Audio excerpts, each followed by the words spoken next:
Hey guys, it's Israel back again with Heavy Metal Reptiles, and today we're going to do 5 things to ask yourself before buying pretty much any pet reptile.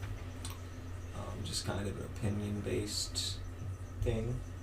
I mean, definitely questions you should be asking yourself before buying a snake or a lizard or anything, but kind of my opinion on what the most important things are to be asking yourself to make sure you can properly take care of your animal or pet. So, got Perry out today. He's got a little patch of stuck shed, so tomorrow we're probably get him in a soak and get that off him. Luckily for everybody, usually we soak them once and the shed comes off. It's kind of disappointing though. This is the first bad shed we've had in almost a year, so which it really wasn't bad, it's just that one patch, but still. So, we're going to move on to the first topic.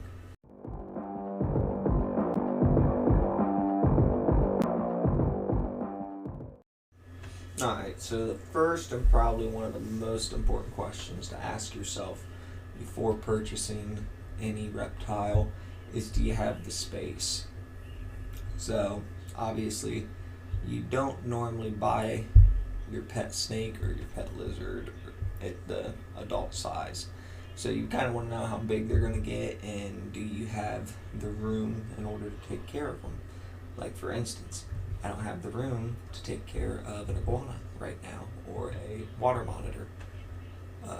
Not that I really don't have room, I just don't have the enclosure for it. But it's kind of why I haven't been hunting down any more snakes recently or anything like that, is because I'm kind of at my max limit before I start taking over the rest of the house outside of my room. So we kind of haven't been looking, but it is important that you know how big your animal is going to get and have a spot, a place, and some type of enclosure or means to keeping the animal already picked out before you buy it, or at least have a plan when you buy it. I mean, I have done it where I've brought them in at home and in temporary enclosures while they were in their quarantine, and that's given me time to get stuff together for where they're going to stay. So, but definitely one of the most important questions you should be asking yourself before buying any reptile. Going to move on to the next section.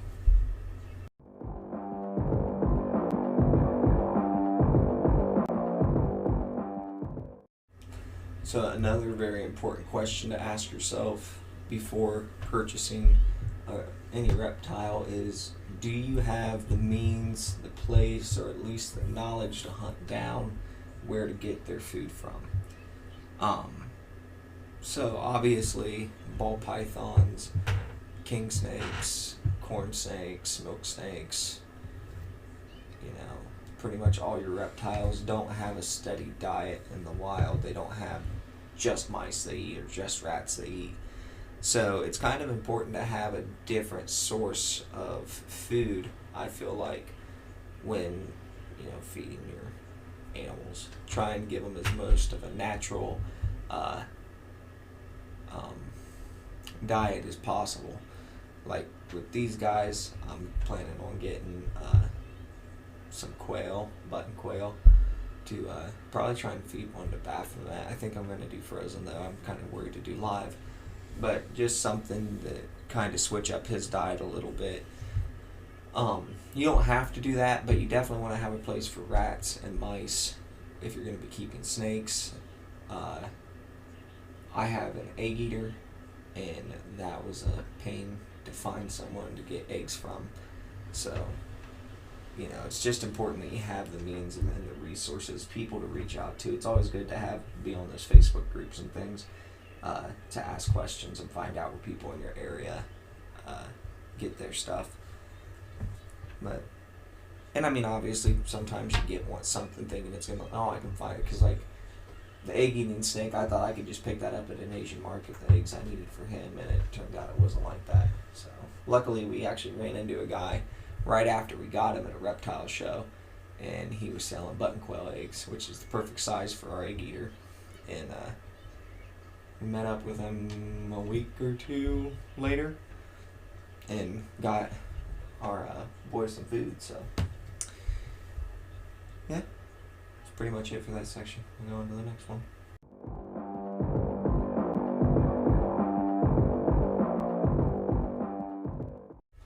So this one is probably the most important. So I didn't really put this list in order, but one of the most important questions is, do you have the time to take care of these guys? So with ball pythons, obviously you're not supposed to handle very often with them, but you still want to be handling it at least once a week if you can. And I think it just keeps them a little more tame. Obviously, the more snakes you have, the harder it is to achieve that once a week goal. I try and get all my animals out usually in the mornings before I go to work, and then get a couple of them out on the weekends for a little bit longer of a time, just to hang out with them. Like Perry, usually I get him out for a little longer than I get everyone else out. It actually seems like he likes to be out, which is weird for a ball python too, but it's important that you're getting them out and keeping them kind of tamed down. And that's something to think of when you get into like water monitors, iguanas, actually pretty much any monitor. Iguanas, I've heard lychees can be this way, where they kind of have to be worked with pretty much 3 to 4 times a week, is what a lot of people say, in order to keep them tamed down, especially through their maturity years. So you just want to kind of keep that in mind, and that's just the keeping them tame and accustomed to being held and around people. That's not including cleaning cages.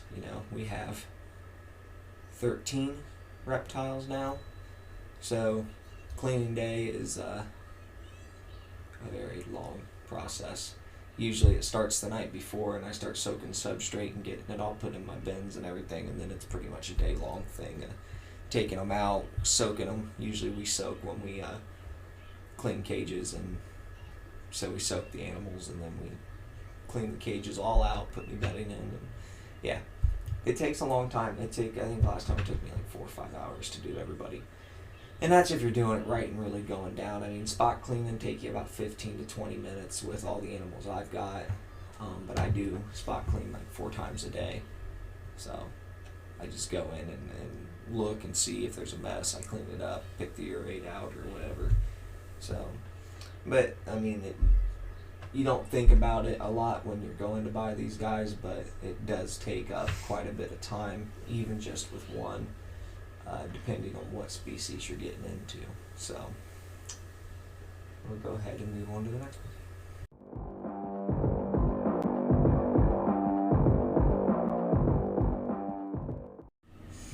So for this one, you want to be asking yourself, do you have the resources? And it's pretty much a broad statement of, do you have the resources for if you have a question, someone to reach out to. If you're having trouble with a shed, do you have someone that you can talk to and help you figure it out? Do you have a means or a resource of finding out what kind of enclosure you need, food size you need, just for people that aren't as experienced in maybe a specific species?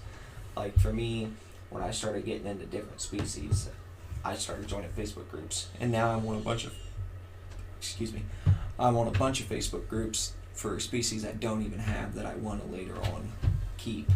Just meeting people and learning, watching other people's experiences with these species, so I kind of have a heads up for what I'm getting into.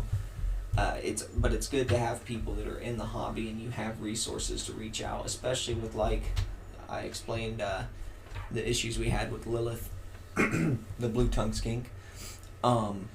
There's a lot of people I talked to because vets wasn't really helping me any, and I actually was able to get her through that without a vet or anything. So, well, we got advice from a vet tech, but it's just good to have that kind of lifeline support system there to reach out to and be able to get information from, talk to, and check out other people's experiences to kind of know.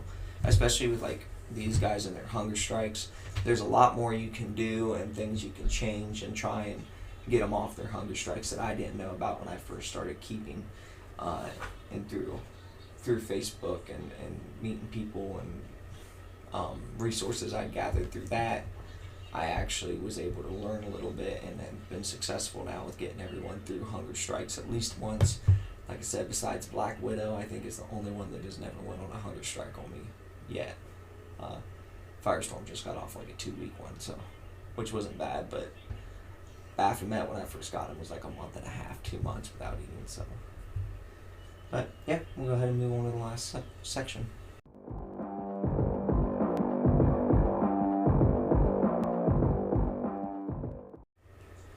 Alright, and the last thing is, do you have the resources and the means to keep the snake or lizard or reptile in good health? Do you have the resources as far as a vet that has kind of an idea of what's going on? I don't believe you need a certified reptile vet or someone that's certified in specific animals. If they have experience with them through the years, they're going to be able to at least point you in the right direction or refer you to someone. It's very important. I know that we had, I think it was when we had Lilith trying to find her vet.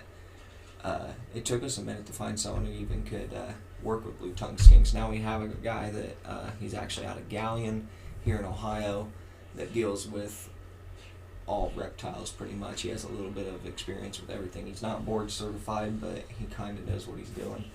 So we're going to use him and kind of move forward with him instead of our previous guy we were going through. So, but it's good to have an idea.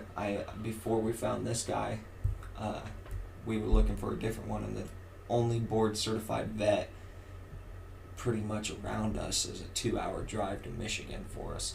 So obviously that's a hard drive to make if your animal's sick. So I mean, you do it, but a sick animal going to the vet already stressful, and then that far of a drive. So we got lucky and found someone, and it's kind of good to have a game plan for that already, especially if you have a local vet. Just talk to them and see if they're willing to take these guys on, and if they have experience, kind of come up with some questions even to ask, because a lot of times us as keepers actually know more than the vets do. It's kind of funny to say that, but it's true. So you kind of want to ask them some questions and just make sure they at least have a basic knowledge, and if not, that they have resources to get you through the stuff that you can't figure out. So I do know that a guy here in Marion, if we take any of our reptiles into him, we tell him what's wrong, and he writes the prescription for what we need. So the last subject is, do I have a way to take care of the reptile's health? That's kind of important as far as when these guys get sick. Sometimes you can take care of it at home on your own, which I'm big. If I can get them through it at home without any antibiotics, I do. These guys are designed to fight off infections and things like that. So I do try to keep from taking them to the vet, but sometimes it's gotta happen. So we found a guy a little ways from our place that actually has seen blue-tongued skinks and stuff. When Lilith was sick, we found him, and he's seen snakes and things over the years. He's not board certified, but he's seen them. He's got a little bit of experience with them, which was great, because really the next board certified vet that was even remotely close to us was a 2-hour drive to Michigan, which no one wants to make a 2-hour drive with a sick animal. It's already stressful in itself going to the vet with a sick animal, let alone making that car ride 2 hours long. So, but yeah, I mean, that's probably one of the hardest things as far as when you're asking yourself these questions, is just making sure you have someone that can take care of them. And it's not a bad idea to have, you know, a list of questions to ask people. Like, I've asked them over the phone before if they've known, or if they know certain things, because if they don't know the basics, how are they supposed to help you with something a little more advanced? And you can't be afraid to ask people that, and just kind of test their knowledge. They might be offended by it, but, you know, especially when you get into some of the higher dollar morph ball pythons and higher dollar snakes in general, if you're doing like anacondas or Burmese pythons, reticulated. I mean, reticulated really is, babies aren't that expensive, but when you get into some of their morphs, they get really expensive really fast. So it is a